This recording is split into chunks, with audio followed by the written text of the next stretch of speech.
Jail എക്സാമിന് വന്നിട്ട് കേട്ടോ. അപ്പോൾ അങ്ങനെ ഫസ്റ്റ് എക്സാം എഴുതാൻ പോവുകയാണ്. വന്ദനം തൊട്ടിരുന്നിട്ട് ചുമ്മാ കോമഡി കളിക്ക് വന്നാൽ കൊച്ചൊരു എക്സാം എഴുതാൻ വന്നിട്ട് എന്തോ ചെയ്യാനാണെന്ന് അറിയത്തില്ല. മിക്കവാറും ഈ തന്തേനെ അവരെടുത്ത് കളയും കേട്ടോ. തന്തേ ഇന്ന് നിങ്ങൾ എടുത്ത് കളയും. വാവേ വാവേ എന്തോ തോന്നേ വാവേ പേന കുത്താൻ വന്നെയാണ് അവൾ. അന്നേരം തൊട്ടേ പറയുന്നത് പേന കുത്താൻ വരുവാ പേന കുത്താൻ വരുവാന്ന്. മോളെ ഇവിടെ നോക്കി ഇച്ചിരി പുറകോട്ട് വരണം, മറ്റുള്ളവർ വരണ്ടല്ലോ. എന്തിനു വന്നേ വാവേ ഇന്ന്? എല്ലാ 75 ക്വസ്റ്റിനും പേന കിട്ടുമോ?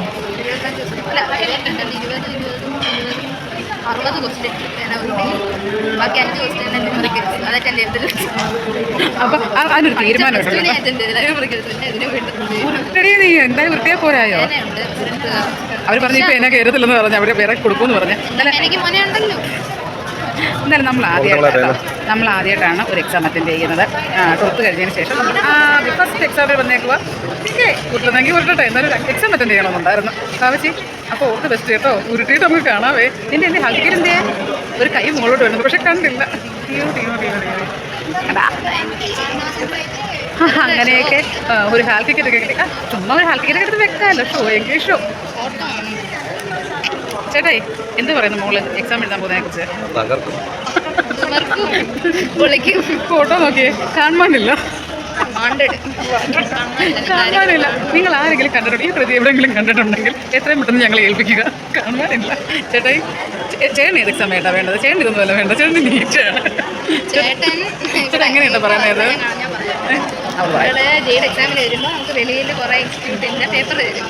ഇതെല്ലാം അച്ഛൻ വാങ്ങിച്ച് നോക്കിയിട്ട് ഹോസ്പിറ്റലിലൊന്നും കാണുന്നില്ലല്ലോ. ഞാൻ മൊത്തം നീറ്റ് മതി.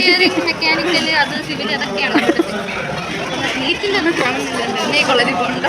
അതല്ല ഏറ്റവും വലിയ കോമഡി. ഈ തവണ ഞങ്ങൾക്ക് എക്സാമിൽ നിനക്ക് ഒന്ന് എഴുതണമെന്ന് പോലെ നമ്മൾ ഉരുട്ടാൻ വന്നേന്ന് ഉരുട്ടിക്കോ, ഒരു കുഴപ്പമില്ല. എന്ത് കൂളായിട്ട് ഇങ്ങനെ മാത്രം കൂളായിട്ട് ഇങ്ങനെ ഇരിക്കുന്നത്, ഒരു ഭാഗം നോക്കിയിട്ട് പോലും ഇല്ല. നോക്കുന്നതെന്ന് വെച്ചാൽ ഉരുട്ടാനല്ലേ വന്നു.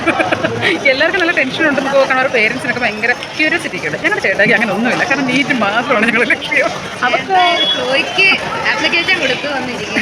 അവൾ പറഞ്ഞ് അച്ഛാ നീറ്റൊക്കെ ഉണ്ട്, MBBS എഴുതുന്നു, നീറ്റ് ഉണ്ട്, നമുക്ക് അങ്ങനെ ജെയുടെ ഒക്കെ എഴുതാന്നൊക്കെ പറഞ്ഞിട്ട് വന്നതാണ്. നമുക്ക് കൊണ്ടുവന്നത് എന്തായാലും ഫസ്റ്റ് എക്സാം വന്നേതാണേ ഉള്ളൂ. ഞങ്ങൾക്ക് വേണ്ട മാർക്ക് 3 നമുക്ക് വേണ്ടത്. മെയ് 3. ഓ ഈ മാർച്ചും മെയ്കളിൽ ഏത് കാലത്ത് എനിക്ക് ഒന്നാവോ എന്തോ.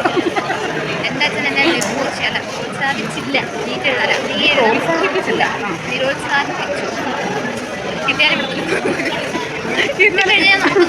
ഇന്നലെ ഒരാളാണെങ്കിൽ അങ്ങനെയല്ല, ഇന്നലെ ഒരാൾ ഫുൾ ടൈം കിടന്നു ഉറങ്ങിപ്പോയി പറയും മോളെ നാളെയല്ലേ എക്സാം വരെ, അത് ഇരുന്ന് പഠിക്കരുത് കിടക്കണം. പറഞ്ഞേ ആര് പഠിക്കുന്നു, എന്നെ അച്ഛൻ വിടത്തില്ല.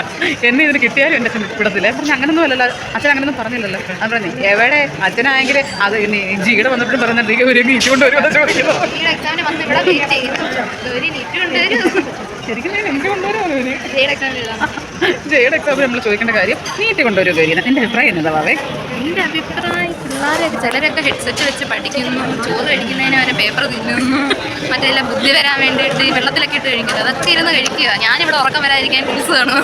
കാരണം മിനിമം കയറാനുള്ള ബോധം വേണമല്ലോ. ക്ലാസ് കണ്ടുപിടിക്കുന്നവർ എനിക്ക് ഉറക്കം വരാൻ പാടില്ല. ഞങ്ങൾ വെള്ളം കൊണ്ടുപോകുന്നുണ്ട്. എന്തിനാണെന്നറിയാമോ? ഈ ഉറങ്ങുമ്പോൾ ബുസ് കളിക്കാൻ കുടിക്കാനല്ല, തെറ്റിദ്ധരിക്കാൻ. ഇതൊക്കെ കാണുമ്പോൾ നിങ്ങൾക്ക് തോന്നുമോ ബാബയുടെ പേരൻസ് ഭയങ്കര ഇതാണ്, May 3 ഞങ്ങൾ കാണാം. കിട്ടാൻ അവർക്ക് ആഗ്രഹം ഒരു ആഗ്രഹവും ഇല്ല.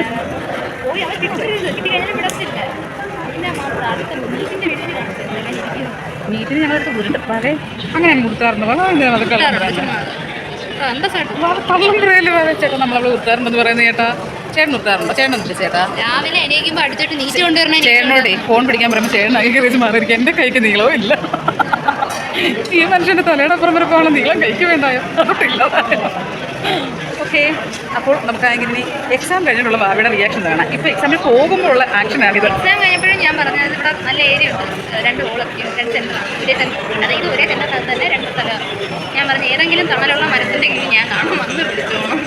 ഭയങ്കര തിരക്കി ഇറങ്ങി വരുന്നു. ഞാൻ പന്തി വിട്ട രീതിയിൽ ഫസ്റ്റ് 10 മണിയുടെ എത്ര മണിക്കാന്ന് അറിയത്തില്ല. അതിൻ്റെ എക്സാം കഴിഞ്ഞ് പിള്ളേർ വരുന്ന കാണാം. പുകയൊക്കെ പോയിട്ട് വരുന്നതേ എല്ലാം കിള്ളി പോയി ഇറങ്ങി വരുന്നത്. സത്യമാണ്. അത് തുറക്കുമ്പോൾ രീതിയുണ്ടാവും അതുപോലെയൊക്കെയാണ്. അത് പേരൻസൊക്കെ പോയി തോളിലൊക്കെ പറ്റി സാരില്ല പോകട്ടെ എന്നൊക്കെ പറയുന്നത്. എന്നാലും ഞങ്ങളെ ഇന്നും തരാനും പ്രതീക്ഷിക്കണ്ട കേട്ടോ. അത് എന്നെ കണ്ടി വലുത്. ഞാനത് ഇവരെല്ലാവരും കണ്ടി ചേട്ടനും ചേച്ചി എഴുതുന്ന എക്സാമിനാണോ എന്നെ കൊണ്ടുവന്നേക്കുന്നത്?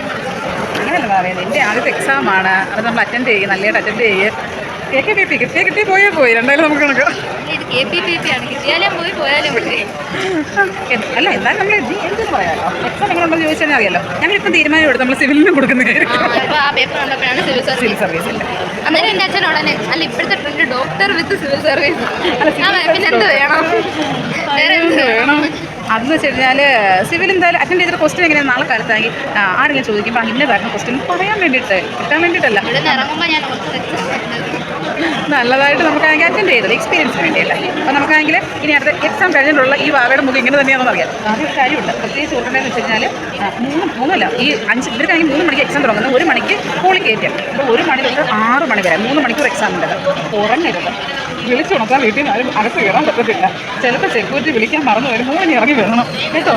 ഇത്രയും നേരം പേടിക്കുകയും ചെയ്യലും ഞെട്ടിപ്പോവുകയും ചെയ്യല്. അയ്യോ സൈറം മുഴങ്ങിയെന്ന് പറഞ്ഞിട്ട് അങ്ങനെ ഒന്നും ചെയ്യില്ല, കണക്കില്ല കേട്ടോ. ഇതൊക്കെയാണെങ്കിൽ അവരെടുത്ത് റീലിടും, ഞാനിട്ടില്ലെങ്കിൽ ഇതിനകത്തൊക്കെ ഇറങ്ങണേക്ക് എന്തെങ്കിലും കാണും. അതൊക്കെ റീലിലാണെങ്കിലും വരാതിരിക്കും, ശ്രമിച്ചു എയറിലാവാതെ നോക്കിക്കും. നമുക്ക് ഇങ്ങനെയൊക്കെ രക്ഷപ്പെടാം കേട്ടോ.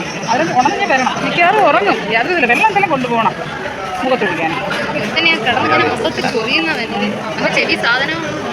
ആ കൊച്ചുങ്ങൾക്ക് ഞാൻ ഇത് ഇവിടെ കോച്ചിങ്ങിനൊക്കെ പോയിട്ടുള്ള പിള്ളേരായിരിക്കും. Okay bye bye bye bye bye bye bye. നീതി നീതിയിരിക്കുന്ന ആളായത്.